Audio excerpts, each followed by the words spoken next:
Start. Hello students, welcome to my YouTube channel. আজ আমি class 7-এর জন্য ভিডিও নিয়ে এসেছি। আজকে হবে আমাদের এক্সারসাইজ 1.4, মানে কোষে দেখি 1.4। সেখানে আমি বেশিরভাগ অঙ্ক দিয়েছি। আজকে 11 নম্বর থেকে স্টার্ট করে তোমাদের 12, 13, 14, 15, 16 সবগুলো শেষ করার এই কটা অঙ্ক খুবই ইম্পর্টেন্ট। এগুলো শেষ করার চেষ্টা করছি। তোমরা আমার সঙ্গে থাকো এবং মন দিয়ে একটু দেখার চেষ্টা করো। 11 নম্বর কোশ্চেন বলেছে, তিনটি ধনাত্মক পূর্ণ সংখ্যার প্রথম ও দ্বিতীয়টির গুণফল, মানে 1 নং আর 2 নংয়ের গুণফল হচ্ছে 24। তারপরে বলেছে কি 2 নং আর 3 নংয়ের গুণফল, 3 নং সংখ্যা, 1, 2, 3টি সংখ্যা আছে। 2 আর 3 নং সংখ্যার গুণফল বলেছে 48। আবার প্রথম আর তৃতীয় 1 আর 3-এর গুণফল বলেছে কত? দেখো বলেছে 32। তা বলেছে যে সংখ্যা তিনটি কী কী তা হিসাব করে লিখি। তো এটা আমরা কত নম্বর করছি? 11 নম্বর। তো আমি এখানে কোশ্চেনটার বিষয়টা লিখে নিলাম। এবার আমি কিভাবে করি বা লক্ষ্য করো। আমরা ধরে নিচ্ছি, আমরা লিখব ধরি সংখ্যা তিনটি যথাক্রমে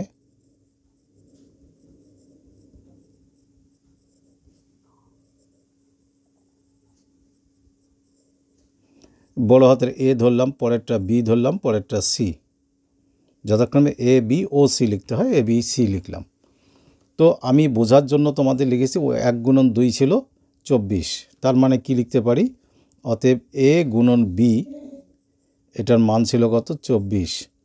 আর বি গুণন সি, এটার মান ছিল কত? 48।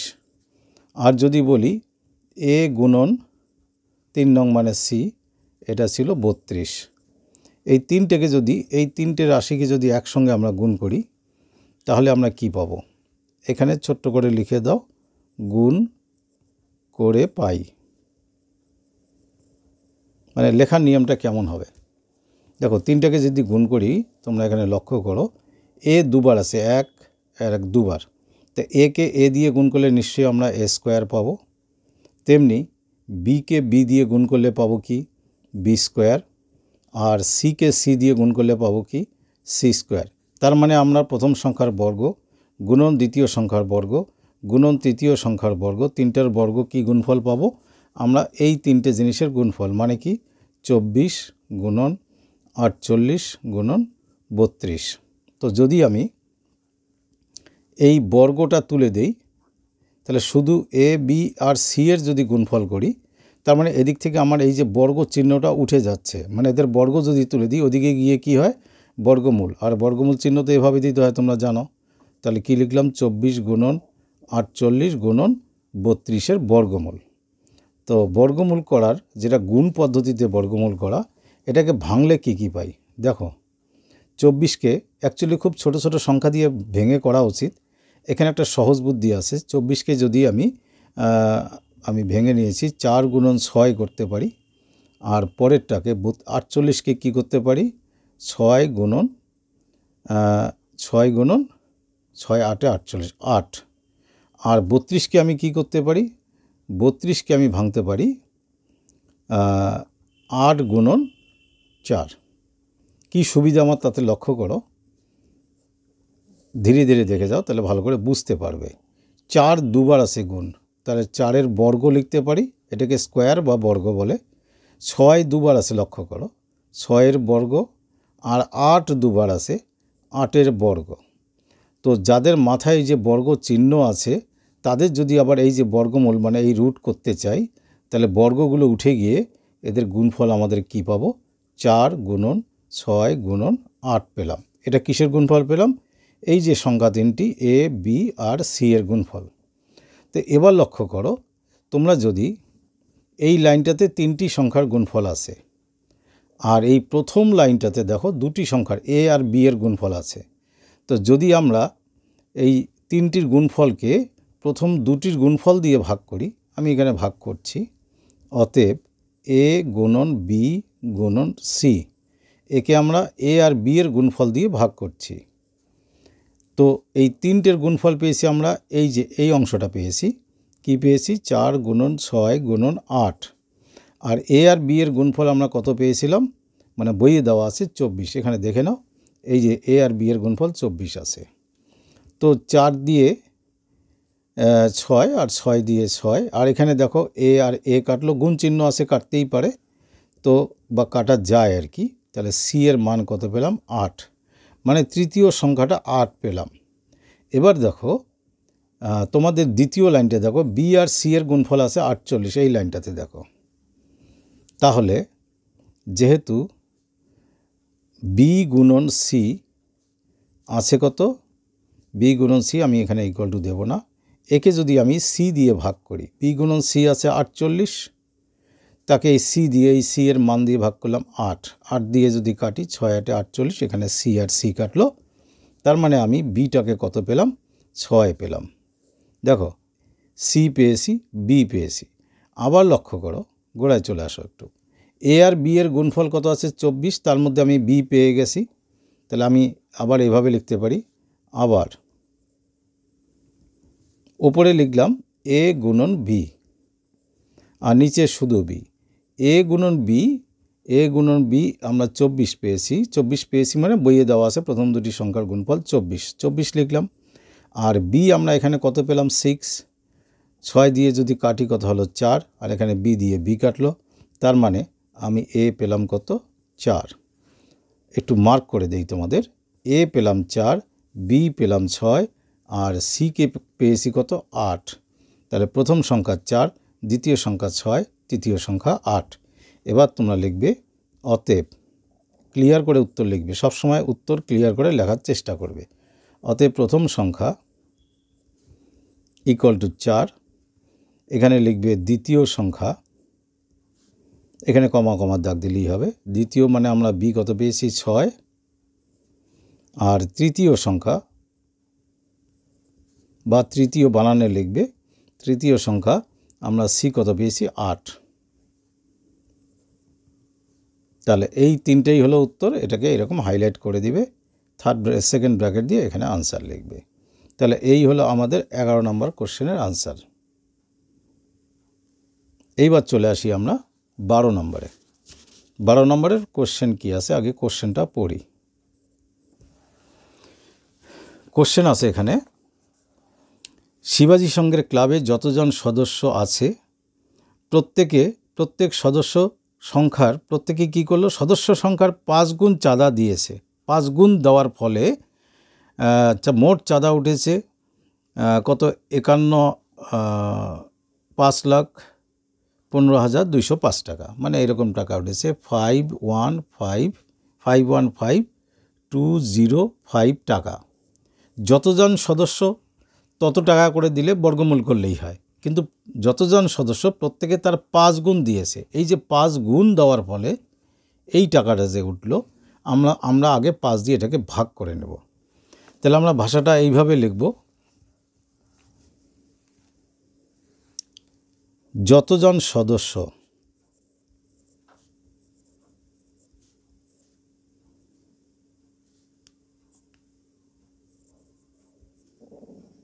প্রত্যেকে তার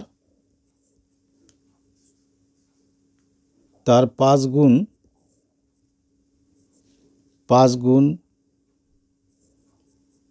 চাঁদা দেওয়ায়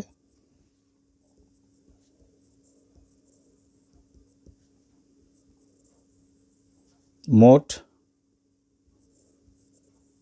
টাকা হয়েছে, মোট টাকা মানে চাঁদা উঠেছে আর কি, কত টাকা, এই যে উপরে যেটা লিখে রেখেছি 515,205 টাকা।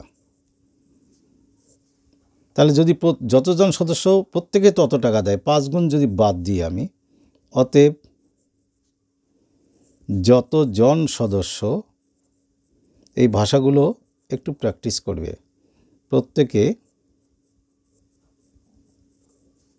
তত টাকা করে, এই যত আর তত হলে বর্গমূল, প্রত্যেকে তত টাকা করে চাঁদা দিলে মোট চাঁদা ওঠে সমান সমান আমরা 515205কে কত দিয়ে ভাগ করব? 5 দিয়ে। এত টাকা। এই যে টাকা কথাটা লিখছি তার জন্য আমি ব্র্যাকেট দিলাম।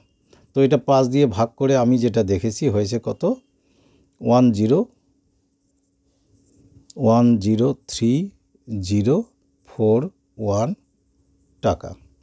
এই যে যতজন সদস্য প্রত্যেকে তত টাকা দেওয়ায় এই টাকা উঠলো, তাহলে সদস্য সংখ্যা কত? এই সংখ্যার বর্গমূল করলেই হবে। এটা আমি আগেও কয়েকটা অঙ্কে বলে দিয়েছি। অতএব মোট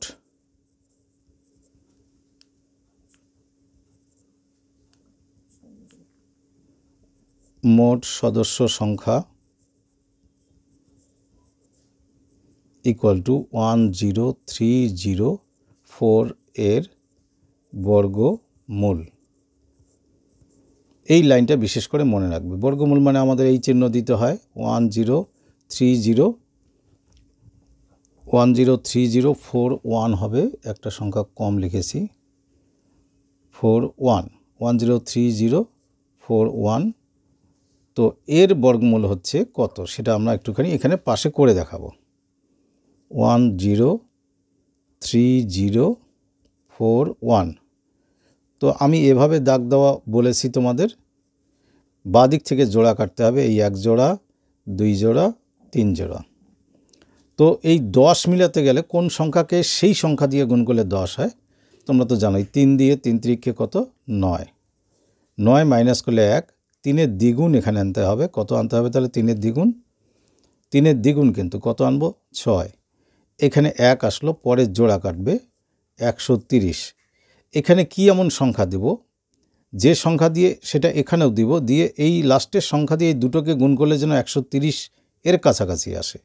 তো আমি তোমাদের একবারই বলি, এখানে 2 দিতে হবে, এখানে 2 দিতে হবে, এবং শেষের 2 দিয়ে এই 62কে গুণ করলে 2 2 4, 6 2 12, 2 হাতে 1, তাহলে থাকলো কত? 6। এদিকে মিলে গেল, আর এক জোড়া আছে 41। এই বর্গমূল করে দিচ্ছি কেন? তোমাদের যাতে প্র্যাকটিসটা হয়। এবার এই 32-এর দ্বিগুণ এখানে লিখতে হবে। 32-এর দ্বিগুণ কত? 64। এবার তোমরা লক্ষ্য করো, এখানে যদি আমি 1 দিই, এখানেও তাহলে 1 দিতে হবে, আর শেষের 1 দিয়ে যদি এটাকে গুণ করি তাহলে দেখো 641 হচ্ছে। তার মানে বর্গমূল মিলে গেল। আমার বর্গমূল কত আসলো? 321। তার মানে ওই ক্লাবের সদস্য সংখ্যা 321। এই গেল 12 নম্বর। এবারে আমরা চলে আসি 13 নম্বরের কোশ্চেন কি আছে এখানে লক্ষ্য করো। দার্জিলিংয়ের এক বাগানের মালিক মোট 1080 এতটি কমলা লেবু পেরেছেন, গাছ থেকে নামিয়েছেন। সেই কমলা লেবু কতকগুলি ঝুড়িতে ঝুড়ি এনে তার প্রত্যেকটিতে ঝুড়ির সংখ্যার সমান সংখ্যক কমলা লেবু রাখতে গিয়ে দেখেন 9টা কমলা লেবু কম পড়েছে। তার মানে এর সঙ্গে যদি আর 9টা কমলা লেবু আমরা যোগ করে নিতে পারি, তার মানে কত হবে? 1089। তাহলে যতটি ঝুড়ি প্রত্যেকে ততটি করে রাখা যাবে। এই যত আর তত কথাটা চলে আসলো কখন? 9 যোগ করার পর। তার মানে এইটার যদি আমরা বর্গমূল করি তাহলে ঝুড়ির সংখ্যা পেয়ে যাব। দেখো কত ইজি হয়ে যাচ্ছে। পরপর অঙ্কগুলো যদি কেউ দেখে থাকা, আমার ভিডিওর আগের 2টো ভিডিও আছে এই এক্সারসাইজের, তখন দেখবে এই কথাগুলো তোমাদের বুঝতে খুব সুবিধা হবে। তাহলে আমরা ভাষাটা কি লিখব? ভাষাটা এভাবে লিখব, প্রশ্ন মতে লিখেই প্রথম কথাটা লেখা যায়। মানে প্রশ্ন হিসাবে, প্রশ্ন মতে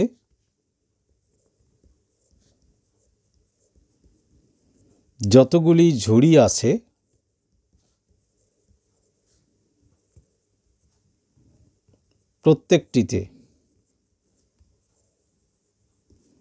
প্রত্যেকটিতে এটা পাশে থাক তোমাদের বোঝার জন্য, ততটি করে কমলা লেবু রাখলে মোট লেবুর সংখ্যা কত হচ্ছে? আমি এ পাশে দেখালাম, 9 যোগ করে নিতে হবে। মোট লেবুর সংখ্যা হবে 1080 ছিল, ওনার 9টা শর্ট পড়েছে, শর্টটা অ্যাড করে নেবে, মোট লেবুর সংখ্যা হবে এতটি, তার মানে 1089টি। তার মানে এবার আমরা কি বলতে পারবো যে অতএব ঝুড়ির সংখ্যা অথবা প্রতিটি ঝুড়িতে লেবুর সংখ্যা একই কথা। অতএব ঝুড়ির সংখ্যা, উনি কটা ঝুড়িতে লেবু ঢুকিয়েছেন সেটা হচ্ছে 1089 এর বর্গমূল। ওই যে বলেছি যতটি ঝুড়ি, এই যে যতগুলি ঝুড়ি প্রত্যেকটিতে ততটি করে লেবু রাখা আছে, যতগুলি ঝুড়ি ততগুলি, তাহলে বর্গমূল হয়। এর বর্গমূল চিহ্ন কি √1089 এবং 1089 এর বর্গমূল কিন্তু 33। এই বর্গমূলটি তোমরা নিজে একটু পাশে করে দিও। এখানে 1089 লিখে এদিক থেকে জোড়া কাটবে, কেটে বর্গমূলটা নিজে করবে, এতক্ষণে পেরে যাবে, কারণ অনেকগুলো বড় বড় সংখ্যার বর্গমূল হয়ে গেল। তাহলে এবার আমরা পরের কোশ্চেনে যাচ্ছি। কত নম্বর গেল? 13। এবারে আসি 14 নম্বর। 14 নম্বর কোশ্চেন দেখো। কোশ্চেনটা বলা আছে যে বকুলতলার একটি পুকুর সংস্কার করতে পঞ্চায়েত যতজন লোক নিযুক্ত করেছিলেন তারা ততদিন কাজ করে মোট 12,375 টাকা পান। 12,375 টাকা পান। এবার কি বলেছে? যতজন লোক নিযুক্ত করেছেন তারা ততদিন, যতজন লোক ততদিন হলে এত টাকা পান, কিন্তু আবার প্রত্যেকে দৈনিক মজুরি পেয়েছেন 55 টাকা। এই দৈনিক মজুরি যে 55 টাকা, এটা দিয়ে এটাকে ভাগ করলেই তবে যতজন লোক প্রত্যেকে তত টাকা পেয়েছেন, কিন্তু এখানে প্রত্যেকে আসে দৈনিক মজুরি হিসেবে 55 পেয়েছেন। ওই আগের মতো 55 5 গুণ যে অঙ্কটাতে ছিল সেটার মতোই এটাই 55 দিয়ে ভাগ করতে হবে। তাহলে এবার আমরা ভাষাটা কি লিখব?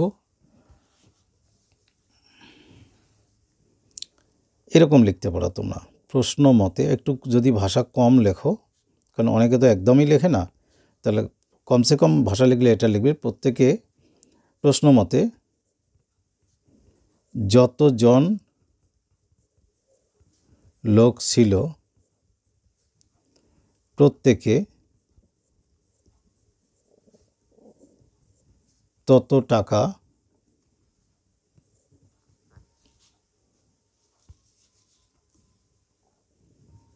প্রত্যেকে তত টাকার ছিল না, তত দিন করে কাজ করে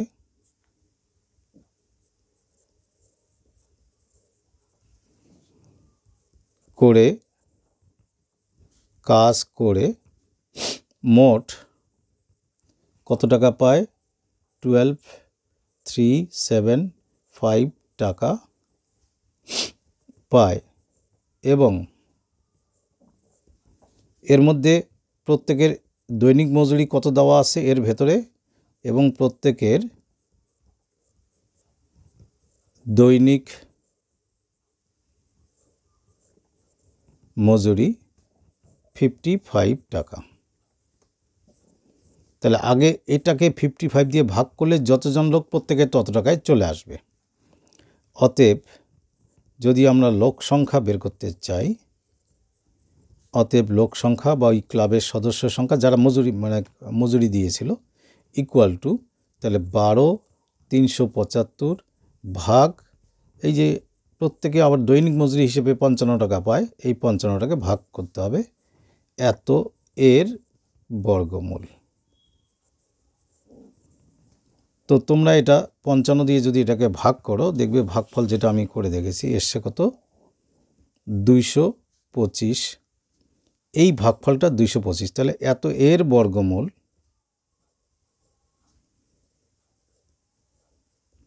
মানে কি? বর্গমূল মানে আমরা কি চিহ্ন দেব? রুট ওভার বা স্কোয়ার রুট ওভার। এখানে আর বর্গমূল লেখা যাবে না, কারণ এটাই হলো বর্গমূল।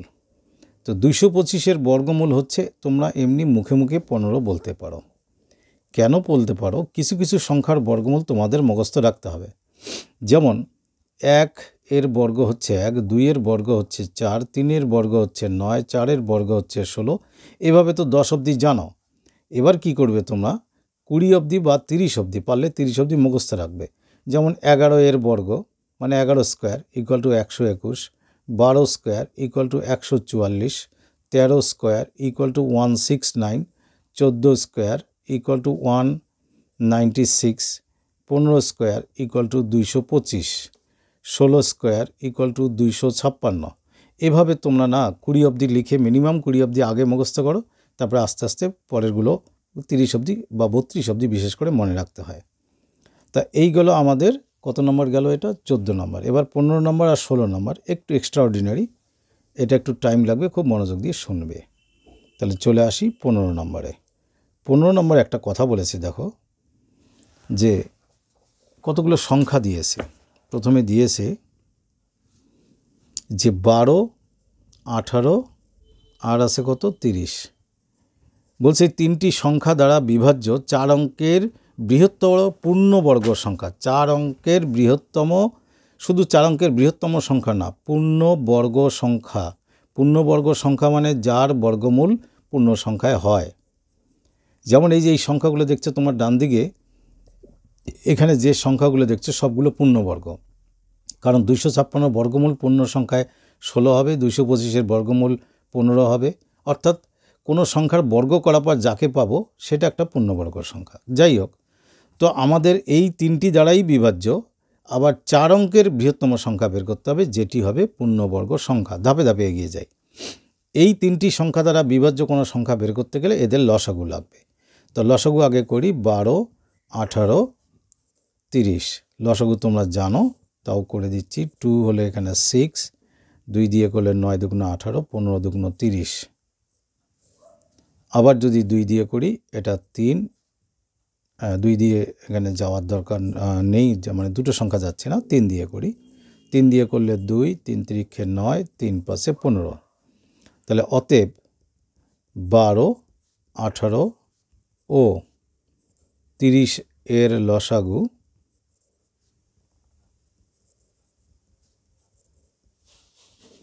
ইকুয়াল টু আমরা পাচ্ছি 2 গুণন 3 গুণন 2 গুণন 3 গুণন 5।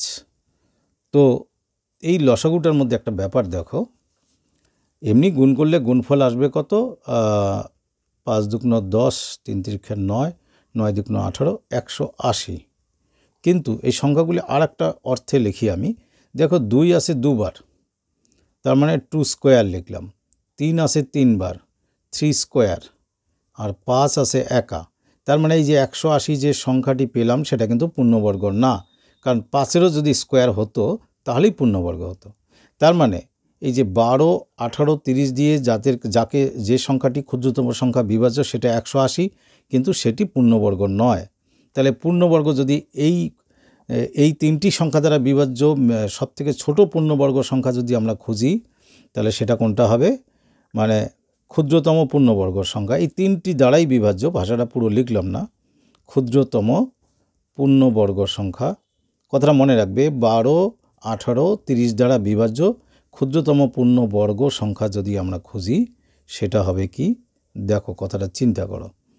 2 স্কোয়ার আছে ঠিকই, এই যে এই সংখ্যাটি। 3 স্কোয়ার, এটা ঠিকই আছে, স্কোয়ার আছে। 5টাকে কি করতে হবে? 5-এর স্কোয়ার করতে হবে। তাহলে 5 একটা এক্সট্রা দিয়ে গুণ করলাম, তবেই পূর্ণবর্গ হচ্ছে।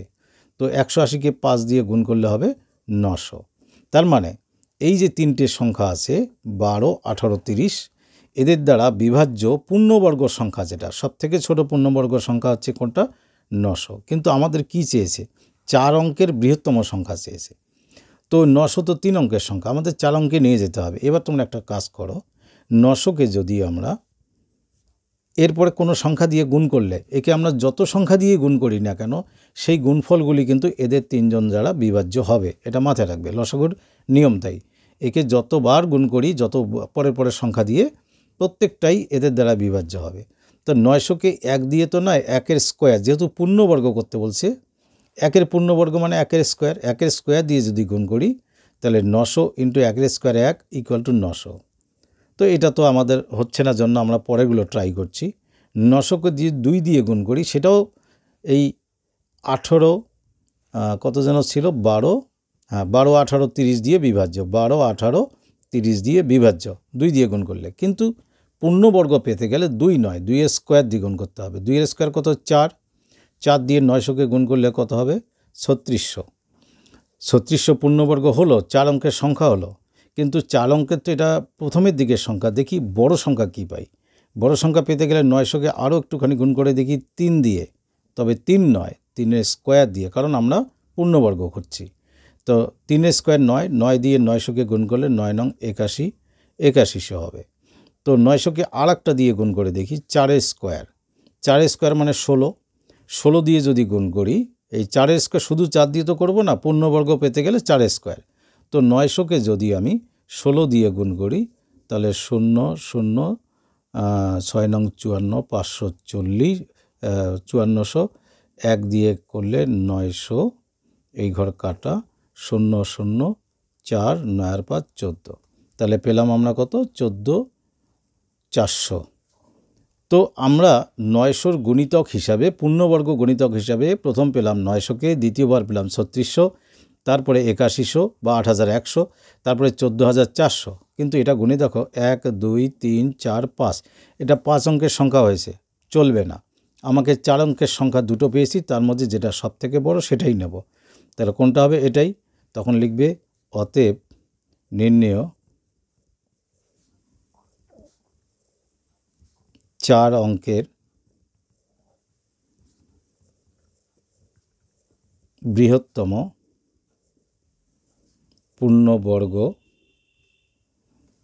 পূর্ণবর্গ সংখ্যা ইকুয়াল টু, কোনটা নেব আমি অন্য কালারে মার্ক করছি, এটাকে আমরা গ্রহণ করব, কারণ আমাদের অঙ্কের যুক্তি হিসাবে এটাই গ্রহণযোগ্য, এটাই হচ্ছে উত্তর। ঠিক এভাবে পরের অঙ্কটাও হবে। এবারে পরের অঙ্কের যে সংখ্যাগুলো দিয়েছে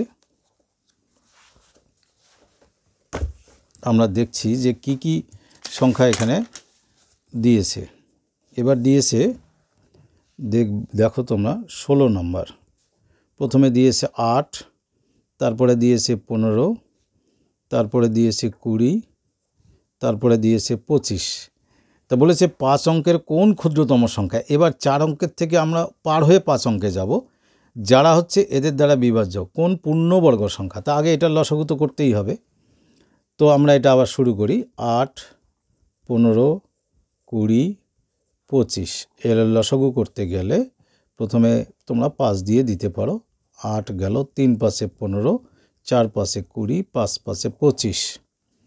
তো এবারে আমরা দেখতে পাচ্ছি 2 দিয়ে দিতে পারি। 2 দিয়ে 4, 3 2 5, আরও একটা 2 দিয়ে আমরা দিতে পারি। 2 দিলে 2 দুগুণ 4, 3 1 5। তাহলে এখানে লসাগু কত হচ্ছে? লসাগু হচ্ছে, আমরা আগে 2গুলো লিখি, 1 2 3টে 2 আসে, 2 ইন্টু 2 ইন্টু 2 ইন্টু 3 আসে একটা, আর 5 আসে 2টো। তো তোমরা যদি এটা হিসাব করো তাহলে এরকম আসে, মানে গুণফলটা এরকম করে করবে মনে মনে। 5 পাশে 25, 2 দুগুণ 4, 4 25 100। তো 100 হয়ে থাকলো, যেগুলো আন্ডারলাইন করলাম 100 হলো। 3 আর 2 গুণ করলে 6, 6কে 100 দিয়ে গুণ করলে কত হচ্ছে? 600। কিন্তু 600 একটা পূর্ণবর্গ সংখ্যা নয়। কেন নয়? তোমরা উপরের লাইনটাকে লক্ষ্য করো। দুটো 2 আসে মানে কি লিখতে পারি আমি? 2-এর স্কোয়ার লিখতে পারি। দুটো 5 আসে মানে 5-এর স্কোয়ার লিখতে পারি। কিন্তু তোমরা এখানে লক্ষ্য করো, এই 2 আর এই 3 স্কোয়ার হিসাবে নেই, তার মানে 2 আর 3 আমাদের এক্সট্রা আছে। তাহলে 600 পূর্ণবর্গ নয়। এটাকে পূর্ণবর্গ বানাতে গেলে 2 আর একটা 3 দিয়ে গুণ করতে হবে। তাহলে এখানে আমি লিখব অতএব ক্ষুদ্রতম পূর্ণবর্গ সংখ্যা। কোন ক্ষুদ্রতম পূর্ণবর্গ সংখ্যা বলছি? যা এই যে আমাদের যে 3টে দিয়েছে সেটা দ্বারা বিভাজ্য। যা কি দিয়ে? 8 15 20 ও 25, এটা কিন্তু 8 দ্বারা বিভাজ্য, ইকুয়াল টু, সেই পূর্ণবর্গ করতে গেলে আমি কি বললাম? 2টাকে স্কোয়ার করে নেব, 3কে স্কোয়ার করব, অর্থাৎ 2-এর স্কোয়ার, 5-এর স্কোয়ার, এগুলো তো আগের থেকে আছে। 2টাকে বাড়িয়ে 2-এর স্কোয়ার আর 3কে বাড়িয়ে 3-এর স্কোয়ার করলাম। তো তো আমাদের অ্যাকচুয়ালি আমাদের এই তিনটের গুণফল ছিল 600, তাকে আমরা 3 দুগুণ 6 দিয়ে গুণ করলাম, অর্থাৎ আমার হলো 3600।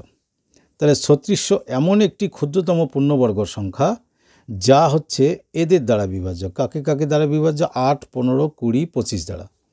কিন্তু এই সংখ্যাটি দেখো 1, 2, 3, 4 অঙ্কের সংখ্যা। তা আমাকে তো করতে বলছে 5 অঙ্কের, তাহলে এটাকেও আগের মতো গুণ করে আমাদের বের করতে হবে। দেখি 5 অঙ্কের সংখ্যা কতক্ষণে পাই। 3600 ইন্টু 1-এর স্কোয়ার করলে 3600ই হয়, কারণ 1-এর স্কোয়ার কত? 1।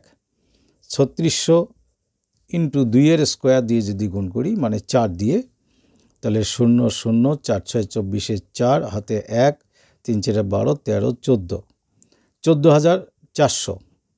তো 3-এর স্কোয়ার 9 দিয়ে গুণ করার দরকার নেই, কারণ এখানে দেখো 5 অঙ্ক হয়ে গেছে, 1 2 3 4 5। এরপরে তো বড়ই আসবে, ছোট তো আসবে না। তা আমাদের তো বলেছে 5 অঙ্কের ক্ষুদ্রতম পূর্ণবর্গ সংখ্যা, তাহলে নির্ণয় সংখ্যা কোনটা হবে? এটাই। কারণ এরপরে যদি আমরা একে 3-এর স্কোয়ার দিয়ে গুণ করি, 5 অঙ্কের আসবে, আরও বড় আসবে বা তার বেশি আসতে পারে। তো আমরা সেদিকে ট্রাই করার আমার দরকার নেই। তাহলে 5 অঙ্কের ক্ষুদ্রতম পূর্ণবর্গ সংখ্যা হচ্ছে এটি, যা হচ্ছে 8, 15, 20 ও 25 দ্বারা বিভাজ্য। অতএব 5 অঙ্কের ক্ষুদ্রতম পূর্ণবর্গ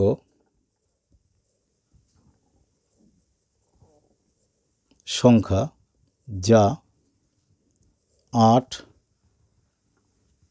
15, 20, 8, 15, 20 ও 25 দ্বারা বিভাজ্য, তা হলো, সেই সংখ্যাটি হলো, কত পেলাম? এই যে বক্স করে রেখেছি, 14400। নিশ্চয়ই ক্লিয়ারভাবে বোঝা গেছে। তোমরা অবশ্যই ফলো করো আমার চ্যানেলকে। আমি পরের দিন নেক্সট এক্সারসাইজে চলে যাচ্ছি। এরপরে এখানে জ্যামিতির অঙ্কন আছে। আগে আমি জ্যামিতির অঙ্কনটা না করে পরের আগে পাটিগণিতটা করে দিই, তারপরে জ্যামিতিতে চলে আসব। তো আজ এ পর্যন্তই। যদি ভালো লেগে থাকে অবশ্যই লাইক, কমেন্ট আর শেয়ার করবে এবং চ্যানেলটাকে তো অবশ্যই সাবস্ক্রাইব করবে। থ্যাংক ইউ সবাইকে।